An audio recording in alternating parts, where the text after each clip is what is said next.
Praise the Lord. सभी विश्वासी भाई बहनों को प्रभु यीशु मसीह में जय मसीह की। बाइबल शिक्षा चैनल पर आप सभी का स्वागत है। हमारे इस चैनल को देखने के लिए आप चैनल को सब्सक्राइब करें और बेल आइकन के ऑल बटन को जरूर दबाएं, तभी आपको हमारी आने वाली हर वीडियो का नोटिफिकेशन मिलता रहेगा। आज मैं आपके लिए बाइबल की पुस्तक से दूसरा इतिहास अध्याय 17 से 20 को लेकर आई हूँ। यहोशापात का जीवन और उसका एक विजय युद्ध, इसके विषय एक गहरा अध्ययन आज हम सीखेंगे। तो चलिए भाइयों बहनों, हम वीडियो स्टार्ट करते हैं। बाइबल दर्शाती है यहाँ कि यह उस समय की बात है जब यहूदा के गोत्र में इज़राइल में चौथे वर्ष में आसा का पुत्र यहोशापात यहूदा पर राज्य करने लगा। जब यहोशापात राज्य करने लगा तब वह 35 वर्ष का ही था और आने वाले 25 वर्ष तक वह यरूशलेम में राज्य करता रहा।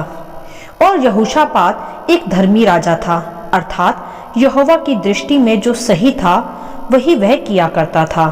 परंतु तब भी उस समय में भी प्रजा के कुछ लोग ऊंचे स्थानों में अर्थात झूठे देवी देवताओं को बलि दिया करते थे।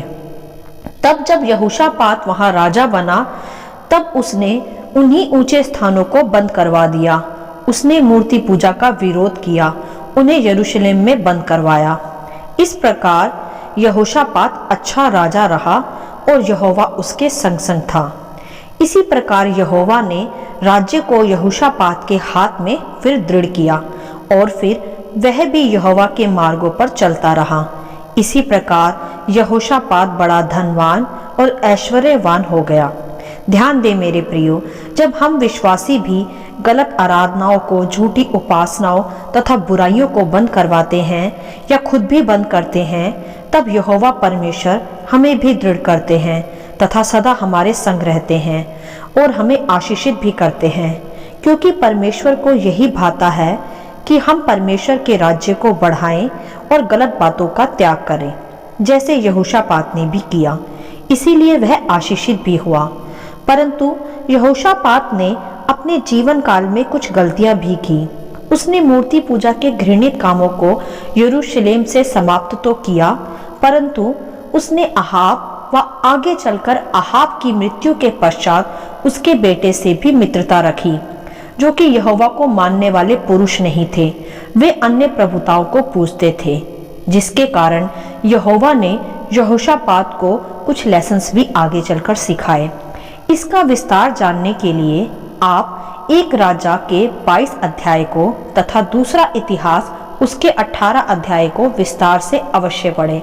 उसमें इन विषयों के बारे में लिखा गया है, परंतु यहाँ हम अभी उनकी चर्चा नहीं कर सकते, नहीं तो वीडियो बहुत लंबी हो जाएगी।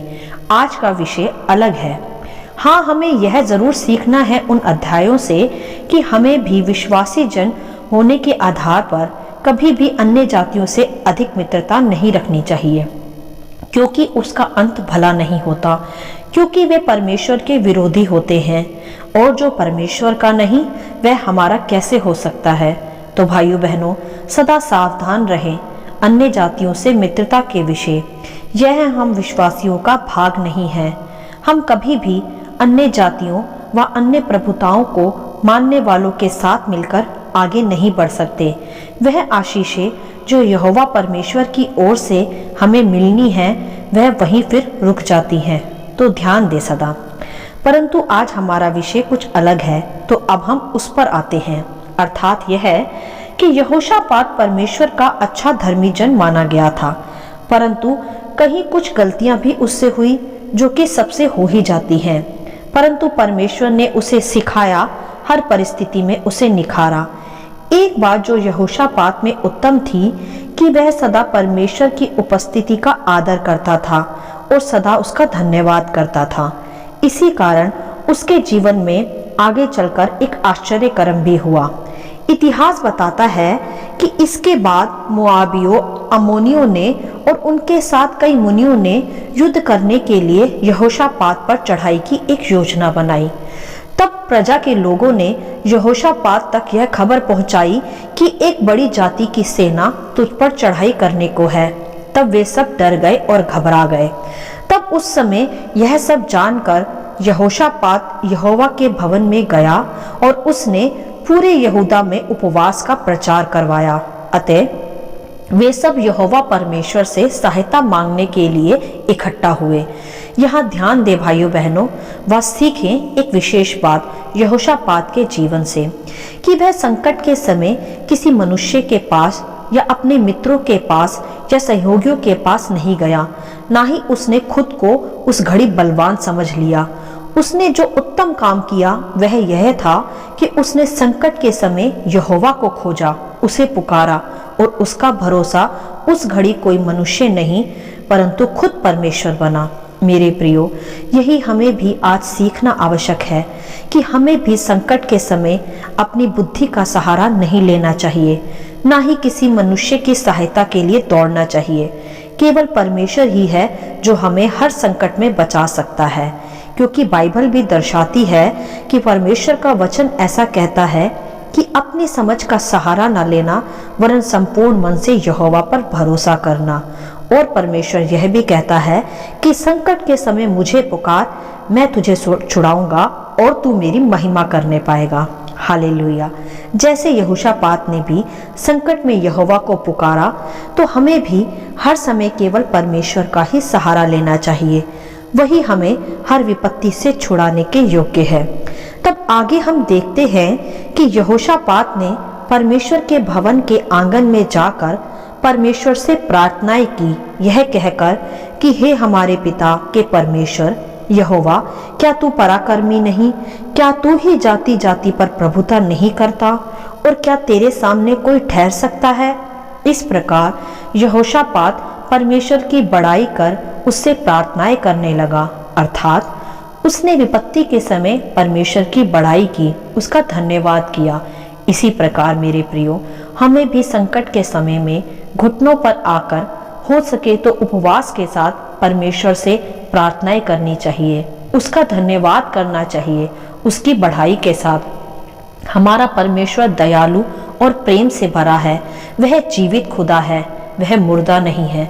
वह हमारी दुहाइयों को सुनने के योग्य है और वह अवश्य हमारी दुहाइयों को सुनता भी है और पल में हमारी समस्या को दूर करने की सामर्थ्य रखता है। तब आगे जब वे सब प्रजा के लोग व यहोशापात रो रो कर परमेश्वर की दुहाई दे रहे थे, तब अचानक उसी मंडली के बीच एक मनुष्य पर परमेश्वर का आत्मा उतरा और वह कहने लगा कि हे सब यहूदियों, हे यरूशलेम के रहने वालों, सब ध्यान दो। यहोवा तुमसे यूं कहता है कि तुम उस भीड़ से मत डरो और तुम्हारा मन कच्चा ना हो, क्योंकि युद्ध तुम्हारा नहीं परमेश्वर का है। हालेलुया। क्या अद्भुत वचन है यह। कृपया इसे मेरे प्रियो थाम ले कि युद्ध हमारा नहीं परमेश्वर का है। वह आप ही हमारे लिए लड़ता है। हमें डरने की या मन कच्चा करने की कोई आवश्यकता नहीं। तब यहोवा की आत्मा ने उस मनुष्य के जरिए कहा कि कल तुम युद्ध के लिए जाना और उस लड़ाई में तुम्हें लड़ना नहीं पड़ेगा और तुम सब के सब खड़े रहकर यहोवा की ओर से अपना बचाव देखना। मत डरो और तुम्हारा मन कच्चा ना हो। कल उनका सामना करने को यहोवा तुम्हारे साथ रहेगा। हालेलुया। मेरे प्रियो, क्या ही धन्य है वह पुरुष जो यहोवा की शरण लेता है और यहोवा फिर उसे संभालता भी है। जैसे यहोवा ने कहा कि यहोवा तुम्हारे संग रहेगा, वह सदा हमारे संग रहता भी है। तब यह सब सुनकर यहोशापात भूमि की ओर मुंह करके झुका और यहोवा को दंडवत किया। तब सुबह उठकर यहोशापात ने खड़े रहकर कहा कि हे यहूदियों, हे यरूशलेम के निवासियों, मेरी सुनो। अपने परमेश्वर यहोवा पर विश्वास रखो तो तुम स्थिर रहोगे। तब उसने प्रजा के साथ सम्मति करके कितनों को ठहराया जो कि पवित्रता से शोभायमान होकर हथियारबंदों के आगे आगे चलते हुए यहोवा के गीत गाएं और यह कहते हुए उसकी स्तुति करें कि यहोवा का धन्यवाद करो, क्योंकि उसकी करुणा सदा की है। हालेलुया। इस प्रकार वे यहोवा के आराधक यहोवा का गीत गाते हुए, उसकी बढ़ाई और धन्यवाद करते हुए युद्ध की सेना के आगे आगे चले, बिना हथियार के केवल स्तुति करते हुए वे आगे बढ़े। मेरे प्रियो, क्या ही अद्भुत समय होगा वह जब युद्ध में दुश्मन का सामना करने वाले लोग बिना हथियार के आगे आगे चलें और केवल परमेश्वर की आराधना करते हुए। यही भाग है आज हमारा भी, और यही हथियार है हम विश्वासियों का भी कि हम परमेश्वर से प्रार्थनाएं करें, उसकी आराधना करें, उसका धन्यवाद करें और उसी की बढ़ाई करें। वे आप ही हमारे लिए युद्ध लड़ेगा, जैसा वहां हुआ भी। तब जब वे सब आराधना गीत गाते गाते आगे बढ़ते रहे तो क्या देखते हैं कि जो भीड़ उन्हें घात करने आ रही थी, वे भीड़ तो जिंदा है ही नहीं, उन सब के तो वहां पहले से ही शव पड़े थे। अर्थात वचन में ऐसा लिखा है कि जब यहूदियों ने जंगल की चौकी पर पहुंचकर उस भीड़ की ओर दृष्टि की, वे भूमि पर पड़े हुए शव हैं। हालेलुया। ऐसा इसलिए हुआ मेरे प्रियो, क्योंकि अमोनी और मोआबी सेर के पहाड़ी देश के निवासियों पर ही चढ़ाई करने लगे, उन्हें सत्यानाश करने के लिए, उन्हें डराने के लिए। अर्थात यह है कि उन सबों ने यहोशापात तक पहुंचने से पहले ही आपस में ही एक दूसरे का अंत कर डाला, लड़ लड़के। क्या अद्भुत आश्चर्यक्रम हम यहाँ देखते हैं मेरे प्रियो, कि जिस दुश्मन से हम युद्ध के लिए जा रहे हैं, वे हमारे पहुंचने से पहले ही आपस में ही युद्ध करके मर मिटे हैं, और हमें उनके शव हमारे युद्ध करने से ही पहले पड़े मिले हैं। यह कोई और नहीं, केवल हमारा परमेश्वर ही कर सकता है, जिसने ऐसा कहा कि वह हमारी ओर से स्वयं युद्ध लड़ेगा। हमें केवल उसका गुणगान करना है, उस पर सदा भरोसा रखना है तथा उसी की शरण लेनी है। तभी वह इस प्रकार के आश्चर्य कर्मों को हमारे जीवन में करता है, जैसा यहोशापात के जीवन में भी हुआ। और तो और जब यहोशापात और उसकी प्रजा लूट लेने आगे गए, तब शवों के बीच बहुत सी संपत्तियां और मनभावने गहने उन्हें मिले, वरन उन्हें वहां से लूट इतनी मिली कि बटोरते बटोरते उन्हें 3 दिन ही लग गए। मतलब मांगने से बढ़कर देने वाला परमेश्वर है हमारा। हालेलुया। जो किसी के चित्त में भी नहीं समाता, ऐसा अद्भुत करने के योग्य है हमारा परमेश्वर। यहोशापात व उसकी प्रजा ने भी ऐसा सोचा भी नहीं होगा कि बिना युद्ध किए वह अपने दुश्मनों का शव देखेंगे, वह लूट में इतना बटोरेंगे कि बटोरते बटोरते उन्हें 3 दिन ही लग जाएंगे। तब उन्होंने फिर चौथे दिन बराक की तराई में यहोवा का धन्यवाद किया, और इसी कारण उस स्थान का नाम बराक की तराई भी पड़ा। तब देश देश के सभी राज्यों पर यहोवा का डर समा गया, और वे जान गए कि इज़राइल के शत्रुओं से यहोवा आप ही लड़ता है। इस प्रकार यहोशापात के राज्य को पूर्णतया फिर आनंद, विजय व चैन मिला। हालेलुया। मेरे प्रियो, यह यहोशापात के जीवन में हुए आश्चर्य कर्म से हमें बहुत सी गहरी बातें आज सीखना आवश्यक है। कि एक तो यह है कि हमें कभी भी अन्य जातियों से अधिक मित्रता नहीं रखनी चाहिए, और दूसरी यह है कि हमें सदा संकट के समय व विपत्ति के समय केवल परमेश्वर की ही शरण लेनी चाहिए, केवल उसे ही पुकारना चाहिए, और सदा हर घड़ी उसका धन्यवाद करते रहना चाहिए। और तीसरी यह है कि हमें सदा परमेश्वर की बढ़ाई तथा प्रशंसा करते हुए, उसके स्तुति गीत गाते हुए, उसी पर विश्वास करते हुए, हर परिस्थिति में उसका धन्यवाद करते हुए, हर युद्ध व संकट की घड़ी में आगे बढ़ना चाहिए। डरना या घबराना नहीं चाहिए, क्योंकि जब परमेश्वर हमारी ओर है तो फिर हमारा विरोधी कौन हो सकता है। यह सब स्मरण रखते हुए, जिस परमेश्वर ने लाल समुद्र को 2 भाग कर दिया था, वह क्यों ना आज अपनी प्रजा को बचाएगा, और वह युद्ध से पहले ही दुश्मनों के शवों का ढेर करने के योग्य भी है। हमें ध्यान रखना आवश्यक है मेरे प्रियो, कि हम भी जीवन के जिस युद्ध में आज हैं, उसमें हमारे लिए भी संसार के हाकिमों के साथ युद्ध के लिए कोई हथियार नहीं है, वरन हमारा हथियार है आराधना और स्तुति, जिसे सदा हमें आत्मा और सच्चाई से इस्तेमाल करना चाहिए। जैसे यहोशापात की विजय उस घड़ी युद्ध में हथियारों के साथ लड़ने पर नहीं हुई, वरन संकट में भी परमेश्वर का स्तुति गान व आराधना व धन्यवाद करने से हुई है। इसीलिए हमें भी विपत्ति में, संकट में डरना या घबराना नहीं चाहिए, ना ही किसी अन्य पर भरोसा करना चाहिए। हमें हर विपत्ति में यहोवा की ही शरण लेनी चाहिए। उसी पर विश्वास करना चाहिए, उसे ही धन्यवाद की आराधना भेंट चढ़ानी चाहिए, क्योंकि युद्ध हमारा नहीं अब परमेश्वर का है। वह हमारे सताने वालों के सामने सदा हमारे लिए आदर का मेज बिछाने के योग्य है और शत्रुओं से हमारी ओर से वह आप ही लड़ता है।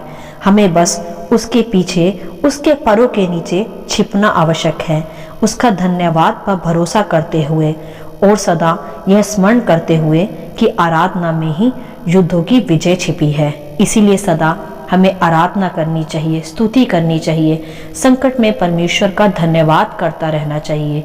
इसी प्रकार हम अपने संसार के हर युद्ध को विजयी होते हुए देखेंगे। हालेलुया। आशा करती हूँ इन अध्यायों का संक्षिप्त विवरण आप सभी को समझ में आया होगा। परमेश्वर आपको सदा अपनी पवित्र आत्मा से भरता रहे। यदि आप चाहते हैं कि दूसरे भी इन्हें सुनकर आशीष पाएं, तो आप दूसरों के साथ भी इसे शेयर कर सकते हैं, क्योंकि हमारे प्रभु यीशु मसीह की यही इच्छा है। आमीन and God bless you all.